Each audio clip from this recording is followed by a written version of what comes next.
Hello everyone, আজকে আমি তোমাদের সাথে শেয়ার করব ওয়েডিং গেস্ট মেকআপ লুক। তো এটা আমার ফাইনাল লুক ছিল। তো কিভাবে এই মেকআপ লুকটা ক্রিয়েট করেছি তোমাদের সাথে শেয়ার করব, তো দেখতে থাকো। ফার্স্ট আমি একটা ময়শ্চারাইজার আর প্রাইমার অ্যাপ্লাই করে নিয়েছিলাম। তারপর দেখো ফিটমি একটা ফাউন্ডেশন নিয়ে সেটা ভালোভাবে ব্রাশের সাহায্যে অ্যাপ্লাই করে নিয়েছি।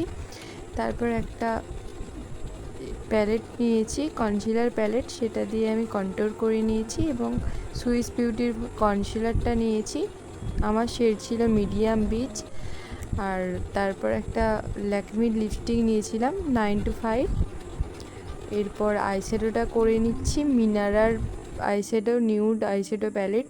তারপর সুইস বিউটি হাইলাইটার নিয়েছিলাম, এটা বেস প্লাস হাইলাইটার। তো এই ছিল আমার ফাইনাল লুক। তোমরা কমেন্টে জানিও আমাকে কেমন লাগছে, আর এরকম ভিডিও আরও পেতে হলে সাবস্ক্রাইব করে দিও। বাই।